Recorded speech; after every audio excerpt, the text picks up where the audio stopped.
తెలంగాణ రాష్ట్ర వ్యాప్తంగా లక్షలాది మంది బీడీ కార్మికులకు షరతులు లేకుండా 4016 రూపాయల జీవన భృతి చెల్లించాలని డిమాండ్ చేస్తూ కామారెడ్డి జిల్లా రాజంపేట మండల కేంద్రంలో భారీ ర్యాలీ నిర్వహించి తహసీల్దార్ కార్యాలయాన్ని ముట్టడించారు। ఈ కార్యక్రమంలో తెలంగాణ బహుళజన బీడీ కార్మిక సంఘం BLTU రాష్ట్ర అధ్యక్షులు ఎస్ సిద్దిరాములు, రాష్ట్ర ఉపాధ్యక్షులు నాగారపు ఎల్లయ్య, రాష్ట్ర ప్రధాన కార్యదర్శి ఎం ఆంజనేయులు, రాష్ట్ర AIFTU శ్రామిక శక్తి బీడీ వర్కర్స్ యూనియన్ రాష్ట్ర నాయకులు వెంకటలక్ష్మి, అనసూయ, కె లింగం పాల్గొని మాట్లాడారు।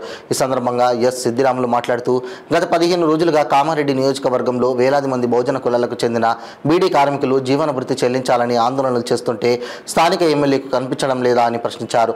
రాబోయే రోజుల్లో బీడీ కార్మికులందరికీ ఎలాంటి షరతులు లేకుండా 4016 రూపాయల జీవన భృతి చెల్లించాలని డిమాండ్ చేస్తూ జరిగే ఉద్యమంలో బీడీ కార్మికులు ఐక్యంగా సంఘటితంగా ఉద్యమించాలని, జీవన భృతి సాధించే వరకు పోరాటం సాగించాలని పిలుపునిచ్చారు। ఈ కార్యక్రమంలో తెలంగాణ బహుళజన బీడీ కార్మిక సంఘం BLTU నాయకులు, నాంపల్లి బీడీ టేకేదార్ యూనియన్ జిల్లా అధ్యక్షులు ఎం భాస్కర్, పంచాక్షరి, నాంపల్లి బాలకిషన్ తదితరులు పాల్గొన్నారు।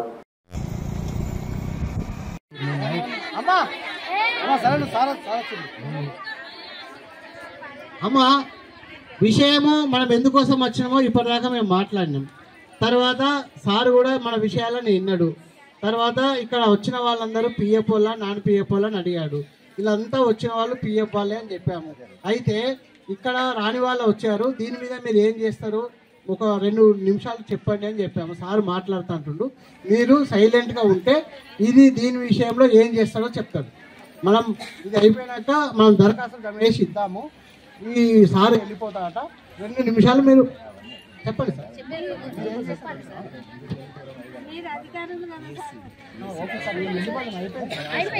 ఒకటి మీ నాయకులు చెప్పిన విషయం నేను తీసుకున్నాను। ఇది మీ వీరైన తొందరగా ఈరోజు జిల్లా కలెక్టర్ గారికి సంబంధిత శాఖలకు నేను తెలియజేస్తాను। తహసీల్దార్ గారికి ధన్యవాదాలు। ఎందుకంటే మన మండలానికి మేజిస్ట్రేటు MRO ఇల్లును ముట్టడి చేసినాము। అదే సదాశివనగర్లో పోచారం శ్రీనివాస్ రెడ్డి హైదరాబాద్ పోతుండగా రోడ్డు మీద 4 గంటల సేపు నిలబెట్టినాం, రోడ్డు మీద అడ్డుకున్నాం, ఇస్తారా మీ సంగతి అన్నాం। గ్రామాలకు ఎమ్మెల్యేలని రానియమని చెప్పాము। అప్పటికి కేసీఆర్ దిగేసి వచ్చి 2015 మార్చిలో నేను 1000 రూపాయల జీవన భృతి ఇస్తానని ప్రకటన చేసిండు। ఎప్పుడు చేసిండు? జనవరి 29వ తారీఖు నాడు 2015లో ప్రకటన చేసిండు। అట్లా మనకు 1000 రూపాయలు 2015 మార్చిలో స్టార్ట్ అయినాయి। అంటే తలా 1000 రూపాయలు ఇవ్వాలంటే 720 కోట్ల బడ్జెట్ కేటాయించాల। 720 కోట్లు బడ్జెట్ కేటాయించకుండా 300 కోట్లు కేటాయించి చాట్లతో కోసి కొట్లాడబెట్టిండు। ఏం కొట్లాడబెట్టిండు?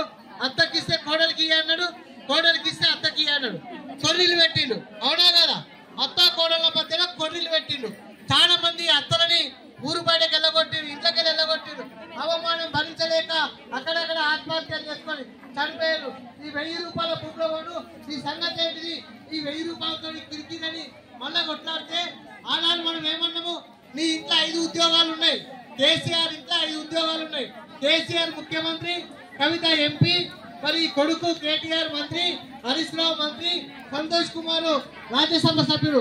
అంటే నెల వచ్చిందంటే మీ ఇంట్లో 12,50,000 జీతం మీరు తీసుకుంటే మా ఇంట్లో 1,000 రూపాయలు ఎట్లా ఇస్తామని మళ్ళా కొట్లాడితే అప్పుడు ఇంకా 200 కోట్లు కేటాయించిండు।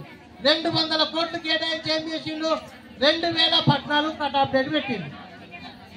2014 ఫిబ్రవరి 28వ తారీఖు లోపు PF నెంబర్ ఉన్న వాళ్ళకే 1000 రూపాయలు వస్తున్నాయి। అవునా కదా?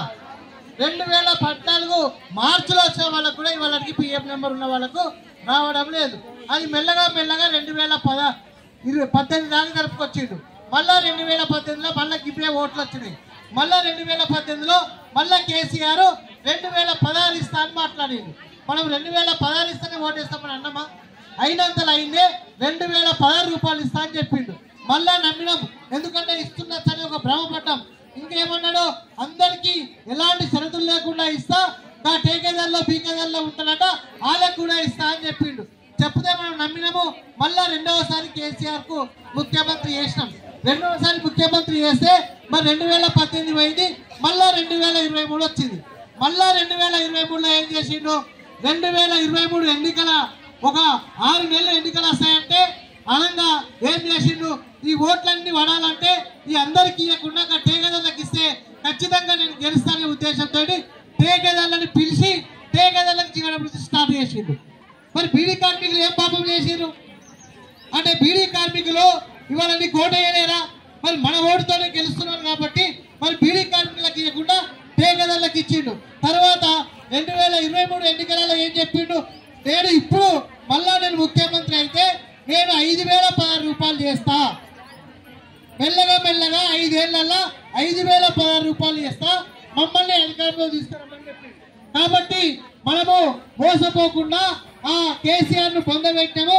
మరి వాళ్ళ చేతి గుర్తు రేవంత్ రెడ్డి ప్రభుత్వాన్ని అధికారంలోకి తీసుకొచ్చాం.